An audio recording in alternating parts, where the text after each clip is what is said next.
Minkä takia mä ryhdyin palomieheksi? Oli ehkä se, että mun edesmennyt vaari jo aikanaan näki mussa virkamiestä. Ja kun mä oon Tampereelta kotoisin, niin se sanoi, että musta voisi tulla hyvä poliisi. Mut sit sattumuksien kautta mä en ikinä hakenut poliisikouluun, vaan pelastajaksi. Ja sekin tuli oikeastaan kaverin kautta, että hän oli valmistunut pelastajaksi ja vinkkasi mulle tästä koulutuksesta. Sitä kautta mä hakeudun sitä pelastajaksi ja vasta koulussa mä tajusin, että se oli oikea päätös. Niinkö?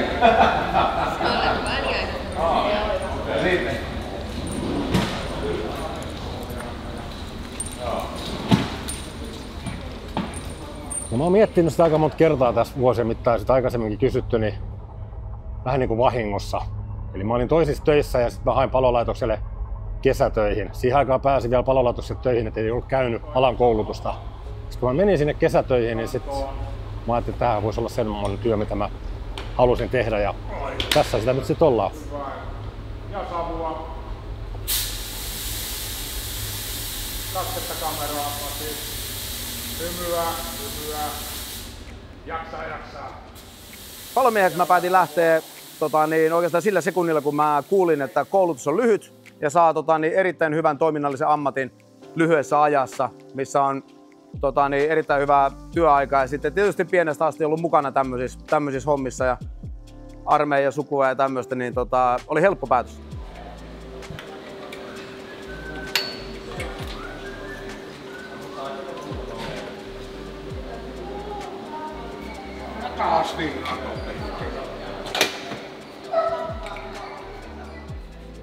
Kyllä se on semmonen kliseinen lapsuuden haave, että VPK:ssa oli tuossa 13-14-vuotiaana ja pari vuotta ja siitä lähti ollut semmonen haave ja nyt lähdin sitten tällä 26-vuotiaana toteuttaa unelmia.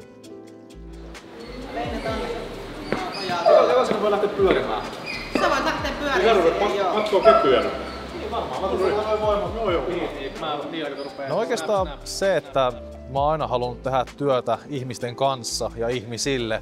Mun aikaisemmatkin ammatit on semmosia, että mä oon tehnyt silloin ihmisten eteen työtä, niiden hyvinvoinnin eteen. Niin se oli jotenkin hyvin luonnollinen jatkumo. Sitten kun niistä enää tullut sitä tyydytystä, niin mietti sitten, että mikä muu työ voisi olla semmoinen, että saat tehdä yhdessä, ryhmässä, muiden eteen. No siitä se pelastaja sitten aika luonnollisesti tuli. Muutama kaveri ennestään oli jo pelastaja. Ja kun heiltä kuuli, mitä se työ on, niin sitten sitä kautta hakeutui siihen ja se on oikeastaan ollut itselle kuin nenä naamaa. Eli sitä kautta.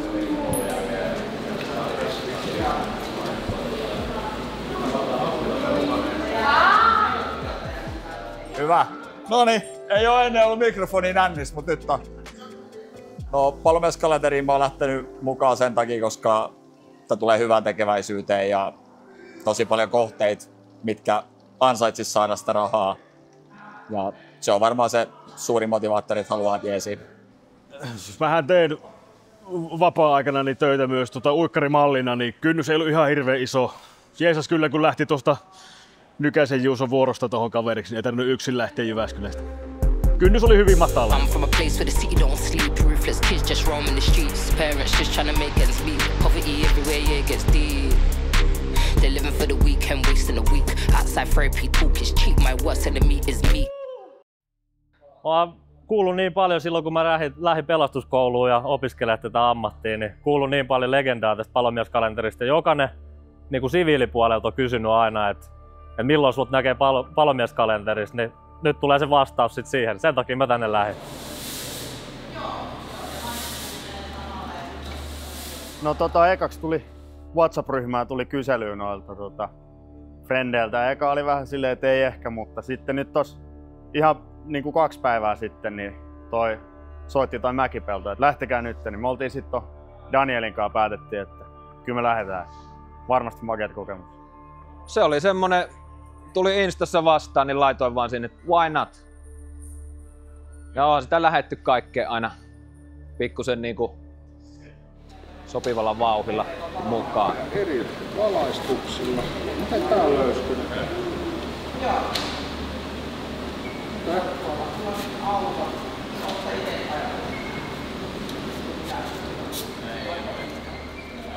Mitä mä haluaisin ihmisten tietävän palomiesten työstä, mitä ne ei vielä tiedä. No, palomiehistä me ollaan ihmisiä niin kuin kaikki muukin. Se pitää ihmisten muistaa. Ja tästä työstä. Mä haluaisin, että ihmiset tiedostaisivat sen oikeasti, kuinka vaarallista tää on. Ja kuinka paljon me niin kuin uhrataan omaa terveyttämme muiden ihmisten takia.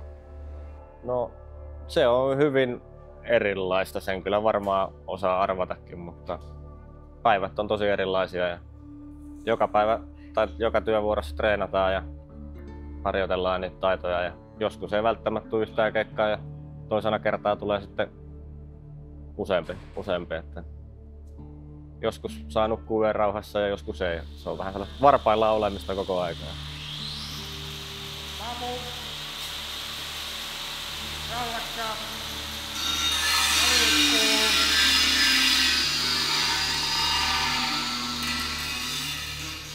Mä veikkaan, että ihmiset ajattelee aika paljon, että palomiehen työ on semmoista niinku gloriusta palojen sammuttelua ja ihmisiä kannetaan ovista ja ikkunoista, mitä se todellisuudessa aika harva päivä oikeasti on. Et meidän ammatti on tosi monipuolinen ja keikka on ihan laidasta laitaa. Et ehkä siitä niinku monipuolisuudesta ja siitä, että mitä kaikkea me oikeasti puuhataan, niin siitä ihmiset vois tietää pikkasen vielä enemmän. Ei mä suokastele.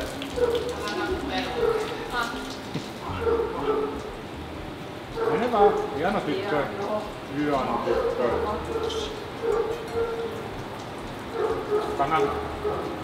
Tänä missä läksyt? Tänä missä? Hieno. Hyvä. Hieno, puolakin valuu suusta hienosti. Hyvä. Pitkälti melkein joka puolella Suomea, niin kyllä palomiehet on myös ambulanssissa ja näkee sitä ensihoidollista puolta tosi paljon. Varsinkin Helsingissä aika paljon iso osa työnkuvaa on se ambulanssiajaminen ja siellä keikat on sitten vähän erilaisia kuin siellä paloautossa. Ehkä semmonen, että niin kuin monestihan palomiehiä pidetään semmosina, en tiedä voisi sanoa, että yli-ihmisinä. Vähän puetaan semmonen sankariviitta päälle arjessa ja näin, mutta että ikään kuin mennään rajuihin paikkoihin ja mikään ei kosketa tai ei pelätä mitään, mutta kyllähän mekin ollaan siellä virkavaatteiden alla ihan tavaa ihmisiä ja meitäkin koskettaa asiat ja ei olla tavallaan sen kummosempia ihmisiä, samanlaisia puuronkeittäjiä ja kahvijuojia myökin ollaan kuin muut kansalaiset. En mä oikein saa sanoa sen tarkemmin. No, ehkä se, että tää on koetaan fyysisesti kuormittavaksi, mutta se on myös henkisesti ajoittain hyvin raskasta, mitä ei välttämättä ajatella. Kuvitellaan vaan, että se on repimistä ja kuumissa savuissa sammuttelua, mutta se on kyllä henkisesti se enemmän raskasta kuin fyysisesti.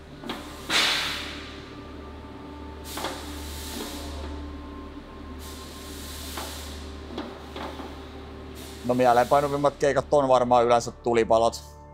Semmosia, mitkä kuitenkin highlighttaa niin kuin palomiehen uraa. Ei niitä hirveästi välttämättä satu, mutta aina silloin kun on, niin se boostaa.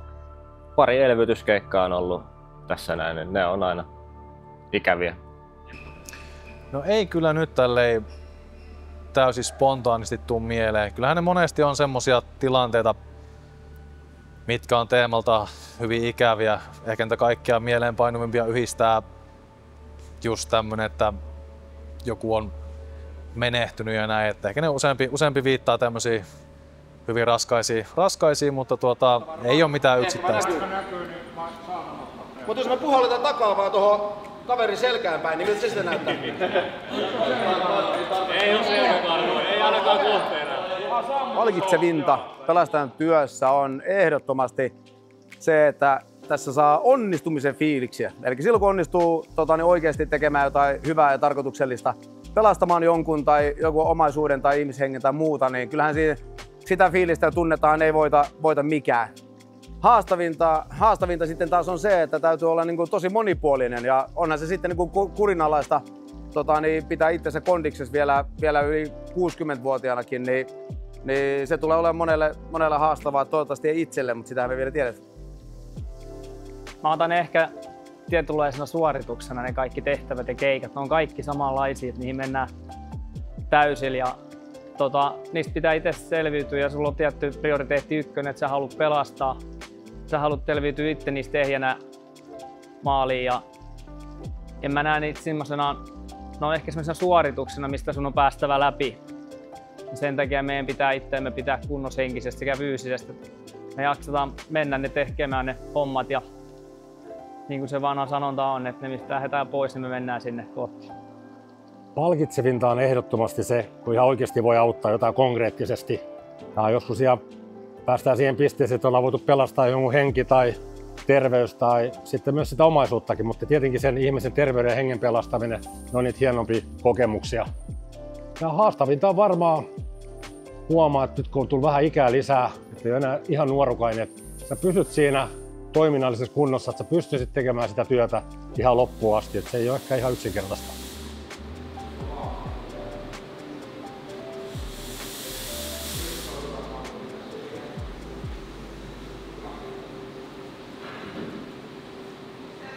No palkitsevinta on varmaan nähdä ne ihmiset, ketä pääsee auttaan ja se heidän elekieli ja se kuinka kiitollisia ne on. Ja haastavinta, onhan tässä omat vaaransa tietysti, ne täytyy aina tiedostaa. Mutta me ollaan kyllä valmistauduttu hyvin kaikkiin tilanteisiin, niin en mä usko, että mikään on liian haastavaa meillä. Kun kaikki naulataan nappiin niin sanotusti. Se synergia ja moniammatillinen yhteistyö kun toteutuu jollain keikoilla, niin, niin se on äärimmäisen ne on tätä alan suolaa, että siellä on se hyvä, loistava, katkeamaton tiimityöskentely. Niin se kyllä auttaa noissa päivissä. No haastavintahan tämmöiselle aina liikkeessä melkein olevalle on sitten ottaa se laumanvartijan rooli, että muistaisi levätä kunnolla, että sitten hommat hoituu. Mutta onneksi meillä on se työporukka ja sitten mennään päivärytmiä niin kuin porukassa hienosti toteutuu leppoja. One day at the Eiffel Tower, next day at the farmer's market. No ilman hyvää tiimityöskentelyä ei onnistu mikään ei toimi siellä. Et jos halutaan joku tehtävä tai hoitaa hyvin, niin se vaatii todella hyvää, ellei täydellistä tiimityöskentelyä. Jos halutaan asemalla pärjätä, sehän on semmoista joukkuepeliä. Siellä täytyy kaikkien kemiat kohtaa ja päät toimii samalla tavalla, niin silloin siellä kaikki viihtyy ja silloin sinne oikein niin kuin haluaa mennä ja tykkää olla. Kyllähän se on tärkeää, että kaikki toimii niin kuin silleen saumattomasti yhdessä. Et vähän niin kuin tietää jo, että mitä niin kuin pitäisi tehdä ilman, että tarvii koko ajan kysyä jotain tai neuvoa tai niin kuin sopia. Tiedetään vähän jo, että mitä ruvetaan tekemään niin kuin etukäteen. No onhan se tosi tärkeää, yhteistyö, kannustavuus ja semmoinen tiukan paikan tulle, niin ehkä semmoinen korostuu ehkä siinä vaiheessa, tulee oikeasti semmoinen tilanne, niin ehkä joku toivo voisi olla hyvä kuvaamaan sitä sanaa, mikä meitä porukan hengestä tulee, että sulla on toisen käsissä esimerkiksi omaa henkessä ja sä menet jotain semmoista tilannetta kohti, mikä sä haluat. Se ykkösjuttu on se, että sä haluat pelastaa, niin siinä kohtaa ehkä se, että sä saat sen porukan ja tiimin menemään yhteen hiileen, niin kyllä se on todella tärkeä, se on tärkeimpiä asioita tiimityössä. Yhteisöllisyys. Onhan se erittäin tärkeää, että eihän ilman tiimityöskentelyä pääse mihinkään. Aina kun se hälytys tulee ja lähdetään yhdessä porukalla meneen, niin yhdessä ne hommat hoidetaan. Et joku muistaa aina jotain, jos joku unohtaa jotain. Ihan ykkösjuttu. Kyllä se tällä itse joukkueurheilijana aika hyvin pystyy samaistumaan, että tuolla joukkueurheilussa, niin kun tässäkin alalla, niin tuo tiimihenki on tosi iso osa tätä kokonaisuutta ja ilman sitä niin ei tästä tulisi mitään. Että tosi iso osa on kyllä tätä työtä toi tiimipelaaminen.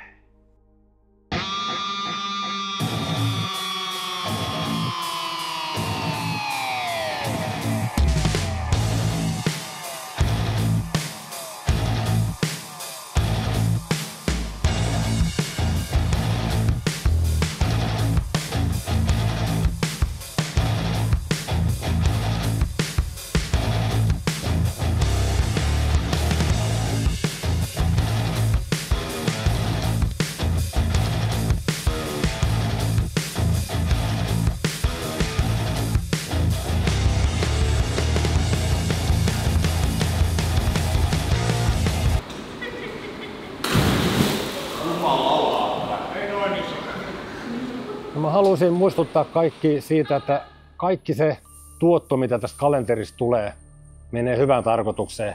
Ja sitä ei ole ennalta määrätty, vaan me, ketä olemme siinä kalenterissa, ollaan mukana siinä. Ja myös te kaikki, ketä ostatte, voitte antaa hyviä ehdotuksia, mihin se tuotto käytetään. Ja varmasti se menee just niihin.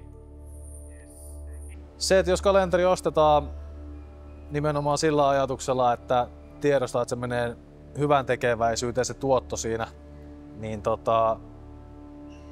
kaikki yksilöt, jotka sen kalenterin ostaa, niin voisi ihan arkipäivässä elämässäkin muistaa sen faktan, että ei kerran vuoteen jollain tämmöisellä tavalla ikään kuin osallistu hyvän tekeväisyyteen, vaan näin vaan muistaisi myös siinä omassa arkissa elämässä sen, että sitä hyvän tekeväisyyttä voi tehdä ihan päivittäin sillä tavalla, miten sä kohtaat muut ihmiset ja miten sä käyttäydyt ja huomioit muita, niin muistaisi semmoisen hyvän sovinnollisuuden ja käytöstavan sinne arkielämässä, teki sitä hyvän tekeväisyyttä sillä tavallahan päivittäin. Hakeutukaa alalle. Lyhyt ytimekäs, hakeutukaa alalle. Ehkä semmonen kaikille, että koskaan ei ole liian myöhäistä lähteä niinku vaihtamaan alaa, jos sä haaveilet. Älä anna koskaan periksi semmoisilla haaveilla, missä sä oot joskus unelmoinut, vaan meet sitä kohti ja ikinä ei saa luovuttaa. Aina on toivoa ja se pitää lähteä sun sydämestä, jos sä haluat tehdä oikeasti jotain semmoista työtä, mikä on sulle itselle merkityksellistä. Mä itse pääsen tällä hetkellä tekemään sitä, että mä pääsen auttamaan muita ja musta tää on tällä hetkellä yksi paras hetki elämässä, kun mä saan olla nyt tää, mikä mä oon. Ja toivon, että moni muukin löytäisi tämän homman vielä. Että töitä on aivan varmasti.